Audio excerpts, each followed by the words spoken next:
श्री गुरु चरण सरोज रज निज मन मुकुर सुधारी। वरणहु रघुबर बिमल जस जो दायक फल चार। बोलिए सियावर रामचंद्र की जय। श्री राम मैं सब जग जानी करऊं प्रणाम जोर जुग पानी। आइए, आज मनुष्य के जीवन में जो दुख है, उदासी है, तनाव है, चिंता है, इससे कैसे मुक्ति मिले और ये बनता कैसे है। जीवन में आनंद की सृष्टि कैसे हो, आइए इस पर एक दृष्टांत के माध्यम से विचार करते हैं। निषाद राज ने भगवान राम को साथरी में सोए हुए देखा। उन्हें बड़ा दुख हुआ कि ये राजमहल में रहने वाले, सुख की सैया पर सोने वाले, और कैकेयी ने कितना मंदमति का काम किया। कैकेयी नंदन मंदमति कठिन कुटिलपन कीन, और जहि रघुनंदन जानकी सुख अवसर दुख दीन। लक्ष्मण जी बैठे हैं। हमारे जीवन में ये स्वाभाविक है कि जब किसी को दुख मिलता है और किसी के द्वारा मिलता है, तो जिससे हमें सहानुभूति है उसके प्रति संवेदना व्यक्त करें, और जिसने दुख दिया है उसकी आलोचना करें। लेकिन श्री लक्ष्मण जी ने क्या किया? कहते हैं कि कौन काहु सुख दुख कर दाता, और निज कृत कर्म भोग शब भ्राता। देखिए, कर्म का जो सिद्धांत है ये अकाट्य सिद्धांत है। जैसे विज्ञान के सिद्धांत होते हैं, वैसे जीवन के सिद्धांत होते हैं। जैसे गुरुत्वाकर्षण का सिद्धांत है, वो ना आपके पक्ष में है न विपक्ष में है। लेकिन अगर आपका कोण बिगड़ जाए तो गिर जाएंगे, आपकी मृत्यु हो सकती है। तो इसी प्रकार से कर्म सिद्धांत है, वो पक्ष विपक्ष में किसी के नहीं है। लेकिन आपसे अगर कुछ बिगड़ गया तो उसका दुख मिलेगा। तो लक्ष्मण जी कहते हैं कोई किसी को सुख दुख नहीं देता। अब निषाद राज तो आश्चर्यचकित रह गए कि ये कहना क्या चाहते हैं। भगवान राम और सीता जी दुख में हैं और ये कहते हैं कि इनके कर्मों का परिणाम है। लेकिन वास्तविकता क्या है? लक्ष्मण जी शुरू करते हैं कर्म सिद्धांत से। जैसे आप दृष्टांत के माध्यम से देखिए, एक रोगी है, वो कुपथ्य करता है। तो जब वैद्य के पास जाता है तो वैद्य पहले औषधि नहीं उसकी करता, दवा नहीं करता, पहले उसकी कुपथ्य को रोकता है। जिस कारण से रोग हुआ है उस कारण को समाप्त करना है। तो कर्म सिद्धांत ये कहता है कि हमारे जीवन में जो दुख मिला है वो कहीं न कहीं हमारे कर्मों में त्रुटि हुई है, और इसके लिए कोई उत्तरदायी नहीं है। दूसरा केवल निमित्त है, उत्तरदायी हम हैं। और जब हम इस बात को समझ जाते हैं तो आप समझिए कि हमने कर्म सिद्धांत को समझा और जीवन के सिद्धांत को समझा।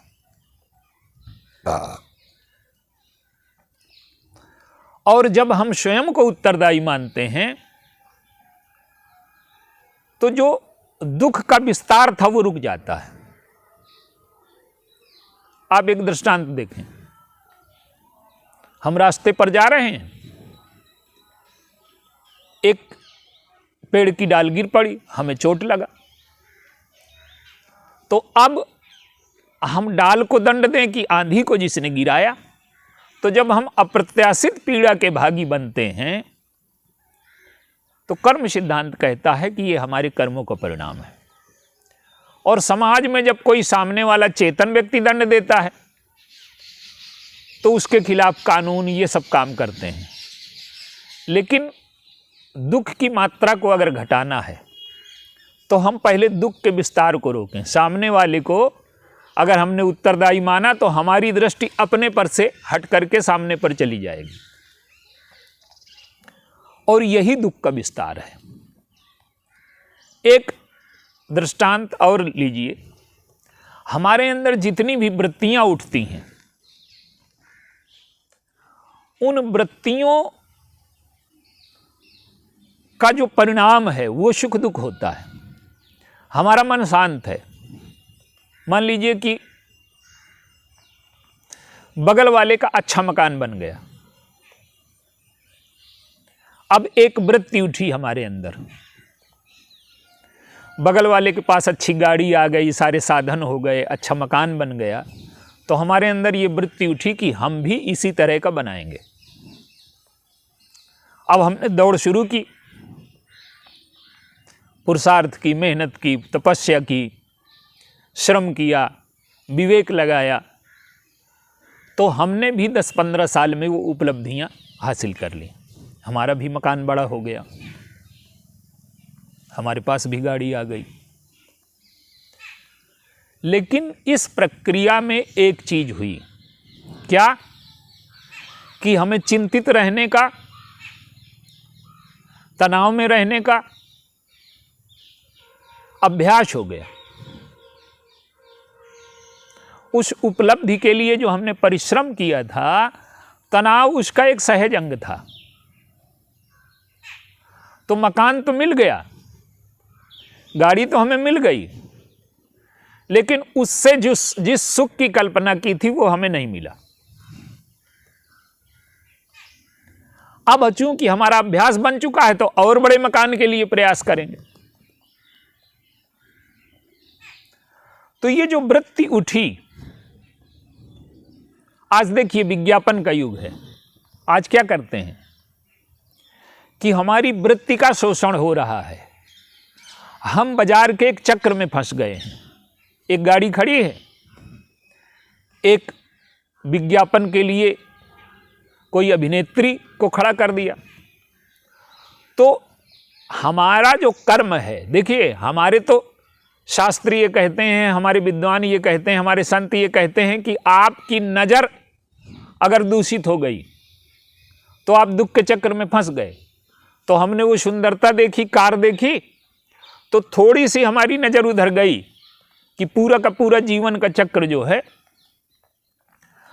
तो सबसे पहली बात यह है कि दूसरों पर जाती दृष्टि, दूसरे का मकान, दूसरे का वैभव, दूसरे का ऐश्वर्य, दूसरे का सौंदर्य, अगर इस पर हमारी दृष्टि जाती है तो हमारे जीवन में सुख का कोई आयाम खुलने वाला नहीं। हम दुखी रहेंगे, मात्रा चाहे जो हो। तो जब तक हमारी दृष्टि स्वयं की ओर नहीं जाती, अब आप देखिए, जब हम किसी से ईर्ष्या करेंगे, घृणा करेंगे, द्वेष करेंगे, मात्सर्य करेंगे, तो वो दुख के बीज हमने स्वयं बोए। सामने वाले को दुख मिलेगा कि न मिलेगा, लेकिन हम अपनी मन की भूमि पर वो बीज के बो रहे हैं। जैसे मकान वाले को देख करके मात्सर्य ही तो है, प्रतिस्पर्धा और मात्सर्य क्या है? ये बीज हमने बोए।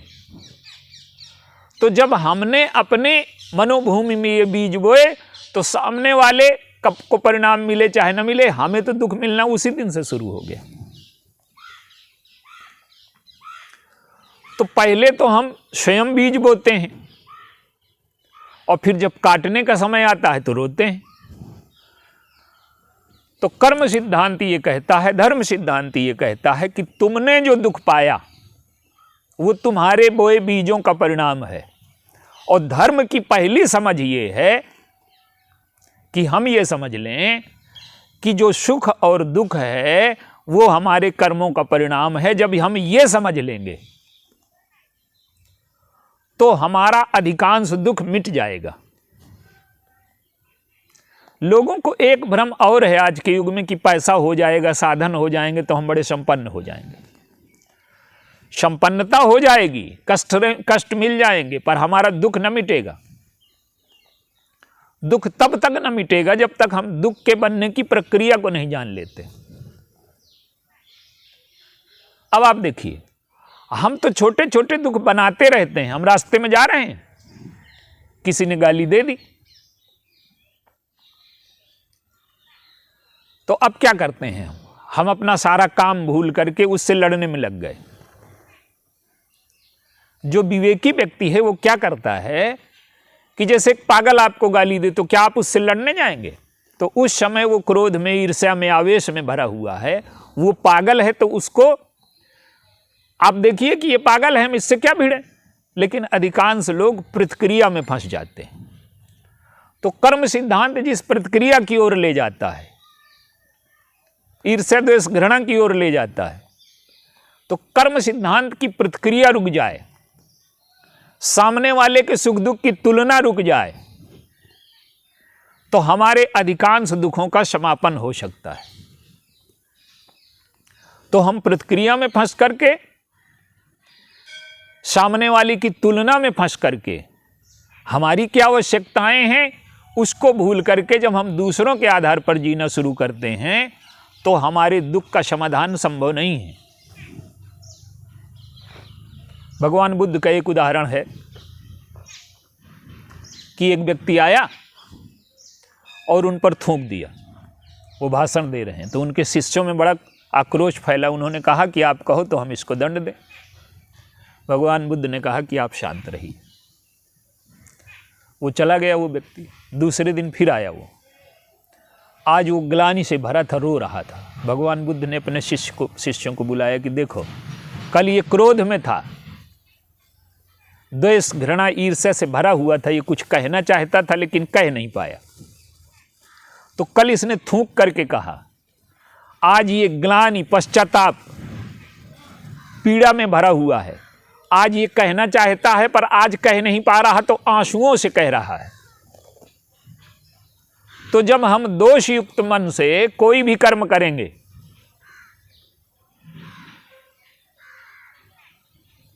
तो वो कर्म हमारे जीवन में सुख की सृष्टि न करेगा। तो कर्म अच्छे हों लेकिन उसके मूल में दोष युक्त मन न हो, अंतःकरण हमारा शुद्ध हो। आप देखिए, विश्वामित्र जी त्रिशंकु के लिए स्वर्ग की व्यवस्था कर रहे हैं, लेकिन लगता है कि लोग अपने लिए स्वर्ग नहीं बना पाते, ये दूसरे के लिए बना रहे हैं। परोपकार है, उदारता है, अपनी तपस्या दे रहे हैं। लोग धन नहीं देते, वो तपस्या देने को तैयार हैं। लेकिन इसमें मूल वृत्ति क्या है? इसमें मूल वृत्ति है त्रिशंकु को ऊपर उठाने की उतनी नहीं है जितनी वशिष्ठ को नीचे दिखाने की है। तो इतने बड़े महात्मा कर्मनाशा के जन्मदाता बन गए। तो जब हमारा कर्म किसी को नीचा दिखाने के लिए,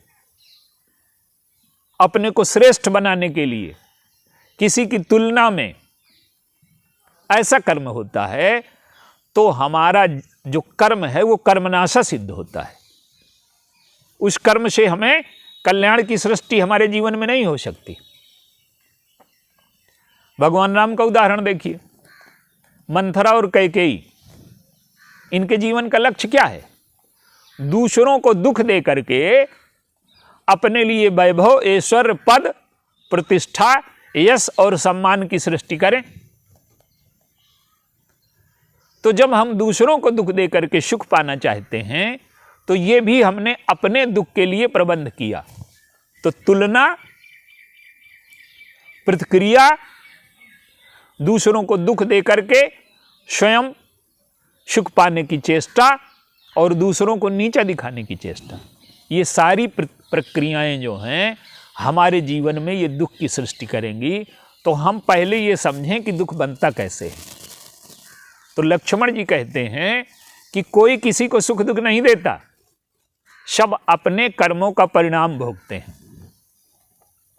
और जो इस बात को समझ लेता है उसके जीवन में अब सुख की सृष्टि का दरवाजा खुला।